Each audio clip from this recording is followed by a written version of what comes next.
Hello friends, ಗಂಟೆ ಆಯ್ತು 3:30. ನಾವಿವಾಗ ಹೋಗ್ತಾ ಇದ್ದೇವೆ ದುಬೈ ಮಾಲ್. ಬನ್ನಿ, ದುಬೈ ಮಾಲ್ ಹೇಗಿದೆ ಅಂತ ನಿಮ್ಮ ಜೊತೆ ಹಂಚಿಕೊಳ್ಳುತ್ತೆ. ಈಗ ನಾವು ಪಾರ್ಕಿಂಗ್ ಇಂದ ಮಾಲ್ ಎಂಟ್ರಿ ಆದ್ವಿ. ಇದು world largest mall Dubai mall. ಇಲ್ಲಿರೋದು 4 ಫ್ಲೋರ್ಸ್. ನೀವು ನೆನೆಸ್ತಿರ್ಬೋದು ಏನಪ್ಪ 4 ಫ್ಲೋರ್ ಇರೋದು, ಆದರೆ ಇದು ಲಾರ್ಜೆಸ್ಟ್ ಮಾಲ್ ವರ್ಲ್ಡ್ ಇದ್ದಂತ ಹೇಳ್ತಾರೆ. ಹೌದು, ಯಾಕಂದರೆ 4 ಫ್ಲೋರ್ ಇರೋದೇ ಅಷ್ಟು ದೊಡ್ಡದಿದೆ, ತುಂಬ ದೊಡ್ಡದಿದೆ. ಯಾವ ಸೈಡಿಂದ ಹೋಗಿ ಯಾವ ಸೈಡಿಂದ ಬರ್ತೀರಿ ಅಂತಲೇ ಗೊತ್ತಾಗೋದಿಲ್ಲ, ಅಷ್ಟು ಕನ್ಫ್ಯೂಷನ್ ಸಹ ಇದೆ, ಅಷ್ಟೇ ದೊಡ್ಡದು ಸಹ ಇದೆ. ಚಿಕ್ಕ ಬ್ರ್ಯಾಂಡೆಡಿಂದ ಎಷ್ಟು ಕಾಸ್ಟ್ಲಿಯೆಸ್ಟ್ ಬ್ರ್ಯಾಂಡ್ವರೆಗೂ ಸಹ ಇಲ್ಲಿದೆ. ಯಾವುದೇ ದೇಶದಿಂದ ಸಹ ತಿರುಗಲಿಕ್ಕೆ ದುಬೈಗೆ ಬಂದವರು ಈ ಮಾಲನ್ನಂತೂ ವಿಸಿಟ್ ಮಾಡ್ದಲೇ ಹಿಂದೆ ಹೋಗೋದೇ ಇಲ್ಲ. ಈಗ ನಾವು ಎಂಟ್ರಿ ಆದ್ವಿ ದುಬೈ ಮಾಲ್. ನೀವು ನೋಡ್ತಿರ್ಬೋದು, ಅಲ್ಲಿಂದ ಇಲ್ಲಿವರೆಗೂ ನಡ್ಕೊಂಡ್ಬಂದ್ವಿ. ಆ ಬಿಲ್ಡಿಂಗಿಂದ ಇಲ್ಲಿ ಕಾಣ್ತಿದೆ ನೋಡಿ, ಅಪೋಸಿಟಲ್ಲಿ ದುಬೈ ಮಾಲ್ ಅಂತ ಬರ್ತಿದೆ ನೋಡಿ ಬೋರ್ಡ್. ಅಲ್ಲಿವರೆಗೂ ನಾವು ನಡ್ಕೊಂಡು ಹೋಗಿ ಫೈನಲಿ ನಾವು ರೀಚ್ ಆದ್ವಿ. ಅಂದರೆ ಮಾಲ್ ಒಳಗೆ ನಡೀಲಿಕ್ಕಿರೋದು. ಹಾಗೆ ಇಲ್ಲೊಂದು ಫೌಂಟೇನ್ ಥರ ಮಾಡಿದ್ದಾರೆ. ಇದೊಂಥರ ಫೋಟೋ ಸ್ಪಾಟ್ ಅಂತ ಹೇಳ್ಬೋದು. ಕೆಳಗಿಂದ ಸಹ ತಗೊಳ್ಬೋದು, ಅಥವಾ ಅದ್ರ ಮೇಲೆ ಫಸ್ಟ್ ಫ್ಲೋರಿಂದ ಸಹ ನಿಂತ್ಕೊಂಡು ಫೋಟೋ ತಗೊಳ್ಬೋದು. ಸಾಮಾನ್ಯವಾಗಿ ಇಲ್ಲಿ ಫೋಟೋ ನೋಡಿದವರೆಲ್ಲ ಹೇಳ್ತಾರೆ, ಓ ಇವರು ದುಬೈ ಮಾಲಿಗೆ ಹೋಗಿದ್ದಾರೆ ಅಂತ. ಈ ಸ್ಪಾಟನ್ನು ನೋಡಿದವರು ಹೇಳ್ತಾರೆ. ಯಾವ ಟೂರಿಸಮ್ನವರು ಸಹ ಬಂದರೆ ಈ ಮಾಲನ್ನು ವಿಸಿಟ್ ಮಾಡಿದ್ರೆ ಹೋಗೋದೇ ಇಲ್ಲ. ಅಂದರೆ ತುಂಬ ಚೆನ್ನಾಗಿದೆ ನೋಡುವಂಥ ಮಾಲ್ ಇದು. ವರ್ಲ್ಡ್ ಲಾರ್ಜೆಸ್ಟ್ ಮಾಲ್ ಅಂದರೆ ದುಬೈ ಬಂದ ಮೇಲೆ ನೋಡಲೇಬೇಕು.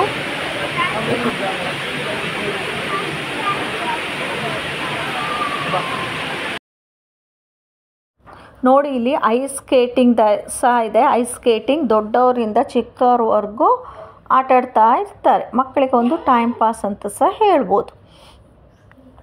ತುಂಬ ಚೆನ್ನಾಗಿದೆ. ಯಾರೆಲ್ಲ ದುಬೈಗೆ ವಿಸಿಟ್ ಮಾಡ್ತೀರಿ ಅವರು ಮಸ್ಟ್ ವಿಸಿಟ್ ಟೂರಿಸಮ್ ಪ್ಲೇಸ್ ಅಂತ ಸಹ ಹೇಳ್ಬೋದು.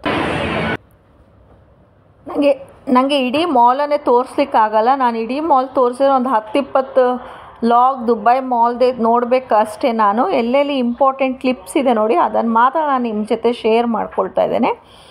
ಇದು ಬೇಬಿ ಶಾಪ್ ಅಥವಾ ಸೆಂಟ್ರ್ ಪಾಯಿಂಟ್ ಅಂತ ಒಂದು ಶಾಪ್ ಇದು. ಇಲ್ಲಿ ದೊಡ್ಡವರಿಂದ ಹಿಡಿದು ನ್ಯೂ ಬಾರ್ನ್ ಬೇಬೀಸ್ವರೆಗೂ ಏನೇನು ಬೇಕು ಎಲ್ಲ ಇಲ್ಲಿ ಸಿಗ್ತದೆ. ಈ ಒಂದು ಶಾಪಿಗೆ ಬಂದರೆ ನಿಮಗೆ ಎಲ್ಲ ಶಾಪಿಂಗ್ ಸಹ ಮಾಡ್ಬೋದು ಅಂತ. ಇದು ಖಾಲಿ ಇಲ್ಲೇ ಅಲ್ಲ, ದುಬೈ ಮಾಲಲ್ಲೇ ಅಲ್ಲ, ಪ್ರತಿಯೊಂದು ಮಾಲಲ್ಲಿ ಸಹ ನಿಮಗೆ ನೋಡಲಿಕ್ಕೆ ಸಿಗ್ತದೆ ಮಿಡಲ್ ಈಸ್ಟ್ ಕಂಟ್ರಿಯಲ್ಲಿ.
ಇಲ್ಲಿ ಪ್ರಶಾಂತ್ ಫುಡ್ ಆರ್ಡರ್ ಮಾಡಿದ್ದಾರೆ.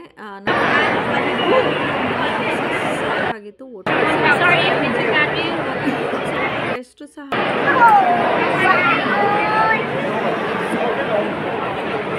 ಸಿಕ್ತು. ವರ್ಲ್ಡ್ ಲಾರ್ಜೆಸ್ಟ್ ಎಕ್ವೇರಿಯಂ ಹಾಗೂ ಅಂಡರ್ ವಾಟರ್ ಝೂ ಸಹ ಇದೆ. ತುಂಬ ಚೆನ್ನಾಗಿದೆ, ಮಸ್ಟ್ ವಿಸಿಟ್ ಅಂತ ಹೇಳ್ಬೋದು ಟೂರಿಸಮ್ನವರಿಗೆ. ಯಾವ ಸೈಡಿಂದ ನಿಂತು ನೋಡಿದರೂ ಸಹ ನಮಗೆ ಈ ಎಕ್ವೇರಿಯಂ ಕಾಣ್ತದೆ. ಅಷ್ಟು ದೊಡ್ಡದಿದೆ, 4 ಸೈಡಿಂದ ನಿಂತರೂ ಸಹ ನಮಗೆ ಈ ಎಕ್ವೇರಿಯಂ ಕಾಣ್ತದೆ. ನಾನು ತೋರಿಸಿರೋದು ಜಸ್ಟ್ ಒನ್ ಪಾರ್ಟ್ ಆಫ್ ಎಕ್ವೇರಿಯಮ್ ಅಷ್ಟೇ, ಒಂದು side, not even one side ಅಂತ ಸಹ ಹೇಳ್ಬೋದು. ನಾವು ಎಲ್ಲಿ ನಿಂತಿದ್ವಿ ನೋಡಿ ಖಾಲಿ ಅಲ್ಲಿ ಮಾತ್ರ ನಾನು ಕವರ್ ಮಾಡಿದೆ. ಇದು ತುಂಬ ದೊಡ್ಡದಿದೆ ಮಾತ್ರ.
ಫೈನಲಿ ನಾವು ರೀಚ್ ಆದ್ವಿ ಬುರ್ಜ್ ಖಲೀಫಾ ನೋಡಲಿಕ್ಕೆ.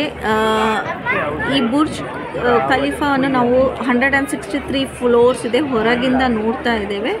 ವರ್ಲ್ಡ್ ಟಾಲೆಸ್ಟ್ ಬಿಲ್ಡಿಂಗ್ ಇದು. ಮತ್ತು ಮುಂಚೆ ನಾನು ಲಾಗರ್ ಹಾಕೋ ಮುಂಚೆ ಒಂದು 5-6 ವರ್ಷದ ಮುಂಚೆ ನಾನು ಹೋಗಿದ್ದೆ ಒಳಗೆ. ಈಗ ಹೊರಗಿಂದನೇ ನಾನು ನಿಮಗೆ ತೋರಿಸಿದ್ದೀನಿ. ಫ್ಯೂಚರಲ್ಲಿ ಏನಾದರೂ ಇನ್ ಕೇಸ್ ನಾನು ಒಳಗೆ ಹೋದರೆ ಆವಾಗ ಸಹ ನಿಮ್ಮ ಜೊತೆ ನಾನು ಲಾಗ್ ಮಾಡಿ ಹಂಚಿಕೊಳ್ಳುತ್ತೇನೆ. ಇಲ್ಲಿ ಕೆಳಗಡೆ ಫೌಂಟೇನ್ ಶೋ ಎಲ್ಲ ಮುಂಚೆ ನಡೀತಾ ಇತ್ತು, ಏನೋ ವರ್ಕ್ ನಡೀತಾ ಇದೆ, ರಿನೋವೇಷನ್ ವರ್ಕ್ ನಡೀತಾ ಇದೆ, ಹಾಗಾಗಿ ಈಗ ಸ್ಟಾಪ್ ಮಾಡಿದ್ದಾರೆ.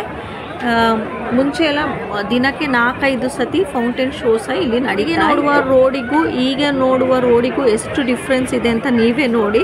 ಇದು ಫೇಮಸ್ ಬುರ್ಜ್ ಖಲೀಫಾ ರೋಡ್ ಇದೆಯಲ್ಲ, ಫೇಮಸ್ ರೋಡ್ ಇದು, ಡೌನ್ ಟೌನ್ ರೋಡ್ ಅಂತ ಹೇಳ್ತಾರೆ. ತುಂಬ ಎಷ್ಟು ಕಲರ್ಫುಲ್ ಆಗಿ ಸಹ ಕಾಣ್ತದೆ ನೋಡಿ. ಈ ವಿಡಿಯೋ ನಿಮಗೆ ಖಂಡಿತ ಇಷ್ಟ ಆಗಿರ್ತದೆ ಅಂತ ನೆನೆಸ್ತೇನೆ. ಪ್ಲೀಸ್ ಇಷ್ಟ ಆದರೆ ಲೈಕ್ ಮಾಡಿ, ಶೇರ್ ಮಾಡಿ, ಸಬ್ಸ್ಕ್ರೈಬ್ ಮಾಡಿ. ನಿಮ್ಮ ಫ್ರೆಂಡ್ಸ್ ಮತ್ತು ಫ್ಯಾಮಿಲಿ ಜೊತೆ ಶೇರ್ ಮಾಡಲಿಕ್ಕೆ ಮರ್ತು ಬಿಡಬೇಡಿ. ನಿಮ್ಮ ಒಂದೊಂದು ಸಬ್ಸ್ಕ್ರೈಬಿಂದ ನನಗೆ ಇನ್ನೂ ವೀಡಿಯೋಸ್ ಮಾಡಲಿಕ್ಕೆ ಪ್ರೋತ್ಸಾಹ ಬರ್ತದೆ. ನಿಮ್ಮ ಪ್ರೀತಿ ಸದಾ ನನ್ನ ಮೇಲೆ ಇರಲಿ. Lots of love. Take care. Bye. Thanks for watching Guttu channel.